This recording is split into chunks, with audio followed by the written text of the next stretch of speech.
What's up YouTube? It's your boy Tim coming back at you with another YouTube video, and welcome to TA Vlogs. If this is your first time stopping by the channel, I would like to say welcome, and if you guys could, please smash that like button, hit the subscribe button. All of that does help with the YouTube algorithm and helps boost my video to more and more people, so thank you to every single one of you guys that do that on all my videos. And today we have a very special video.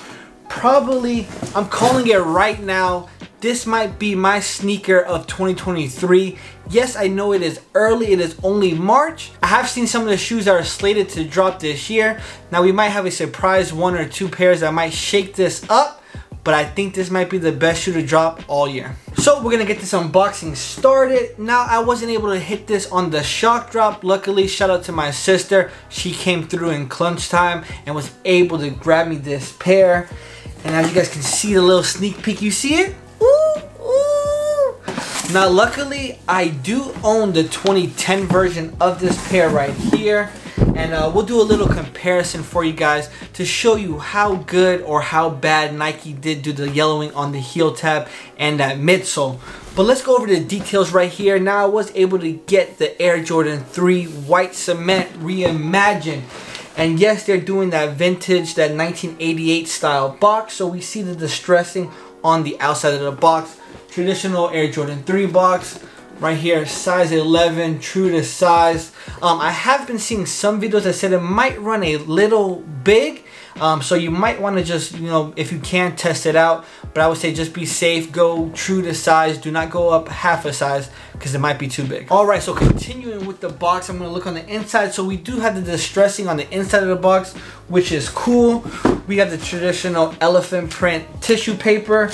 And one thing that I love that Jordan Brand and Nike are doing, touching back to their roots. They're giving us little inserts. They used to give us retro cards back in the early 2000s, and now this one just giving us a little bit of information on the Air Jordan 3, similar to how it would be back in 1988. So enough about the box. Let's see these beautiful sneakers. I'm super excited, and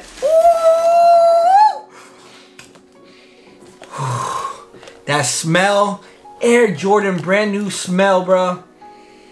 Gotta get a whiff of it. Here we have it, the Air Jordan 3 white cement reimagined, and boy oh boy, first look, these shoes are beautiful. Jordan Brand killed it. I love that they only did subtle details to make it aged, by creaming out the midsole. The midsole is a cream colorway, and then we do have that beautiful, that sought after Nike Air right there. I'm gonna say it right on the ass portion right here, or if you want to get politically correct, right there on that heel portion, the heel tab right there. And it is that age look as well. It is cream, not a white colorway. So let's go over some of the details on the shoe.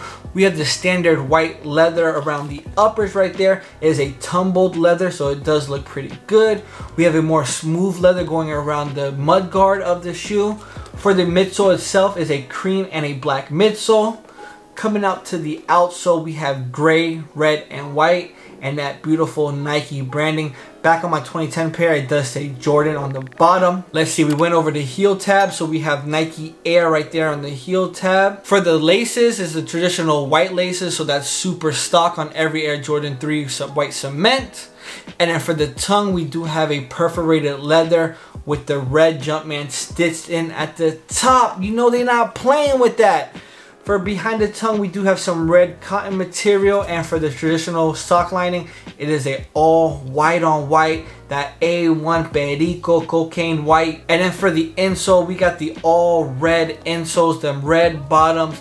And then right there at the bottom, we have the Nike Air branding. And for the lace eyelets, we do have red on the bottom, we have white in the middle, and then black to complete the top right there. Now let me give a quick little look over the shoe. Quality control looks amazing. Paint looks A1. I don't see any glue stains. And how can we forget, probably one of the most iconic features or details on this shoe is the elephant print. We have the elephant print wrapping around the toe cap, and then we have more elephant print wrapping around the heel.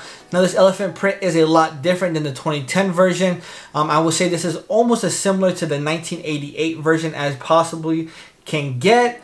a lot thinner, a lot lighter, and then we'll do that comparison coming up right now. Now this 2010 version is super special to me because this is actually my first retail pickup, so this shoe is going to stay in the collection forever. I don't know how many more wears I'm going to get in it, being that I have the new Reimagined pair, but this shoe is going to go up in the rafters as a legendary pair, being one of the first pairs I've ever had in my collection. So here I do have my 2010 version. Yes, it is kind of beat, but to be honest with you, for being a almost 13-year-old sneaker, it looks pretty good in my opinion. Now the paint job is really bad on this pair because I have tried to repaint it probably about 2 to 3 times, and guys, I'm not an artist, so you know I don't have that smooth paint stroke on that just yet. So the paint is really bad on here because, like I said, tried to restore it, failed on that.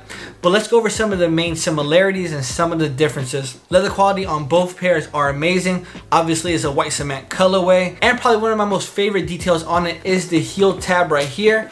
So on the 2010 version, we didn't get blessed with the Nike Air. We had the traditional Jumpman and the Air logo. But look at this, you can see one being a natural age right here from the 2010, and then Jordan Brand's, you know, reimagined age on the heel portion. And looking at it, it looks almost spot on. Jordan Brand, you guys killed it with that. The age looks almost spot on when you look at that. Now some of the differences, we're definitely gonna go with that tongue. The tongue is a huge difference. So, you know, Jumpman has been switching up the tongue to go back to more of the traditional tongues. As you can see on the 2010 version, you can see that little bit of red cotton poking up at the top, versus the 2023 version, there's no red cotton poking up at the top. So that's one of the big differences. Obviously my midsole isn't as aged as the 2023 one because, you know, I painted it white. I was trying to keep it as crisp as possible.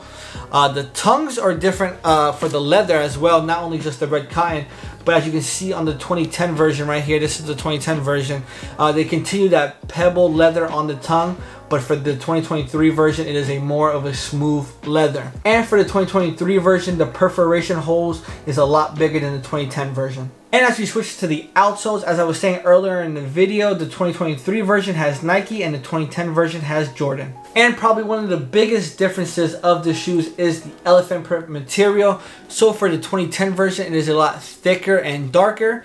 And for the 2023 version, a lot thinner and lighter. You can see it right there. Look how thin and light this is. And this is extremely dark and thick. And now for sizing, they are both size 11 and both fit me extremely well. The only thing I can say is that the sock lining on the 2023 version is a little bit thinner. So that is probably why if people are going up a half a size, it might be a little too big. So you might want to go a half size down if you like a tighter snug fit. But don't worry, if you go true to size, it'll fit you perfectly. And one other sneaker I wanted to talk about was the Air Jordan 1 Lost and Found. I was luckily able to hit this one for retail.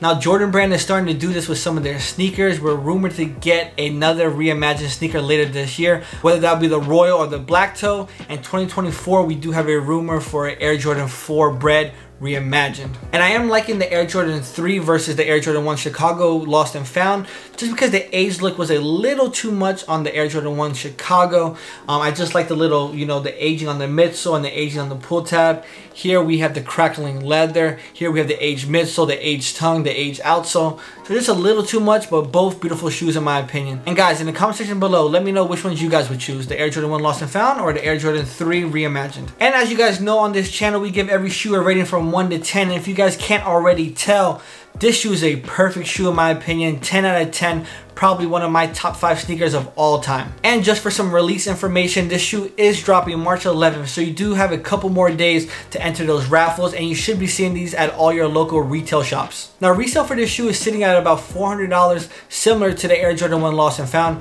Now I do believe this Air Jordan 3 will go up in time, and definitely during that Christmas holiday season we could see this pair going for about $550 to $600. So on release day, if you do take it now and you see a pair going for about $350 to $400, I would highly recommend picking up that pair ASAP. Alright guys, well that's gonna wrap up today's video. I hope you guys did enjoy. Make sure you guys smash that like button and hit that subscribe button if you are new here. And if you guys could, please show me some love on my Instagram and my TikTok. Both of those links will be down in the description box below. And if you guys are looking to join up on a Discord, I would highly recommend my Discord, top link down in the description box below. Come through, show some love as we continue to grow out the community over there. Well, there you have it guys, my favorite sneaker pickup of 2023 so far, and honestly this might be my favorite sneaker pickup in the last 5 to 10 years because this shoe is beautiful and I can't wait to rock this shoe. It's been your boy Tim. We'll catch you in the next video. Peace.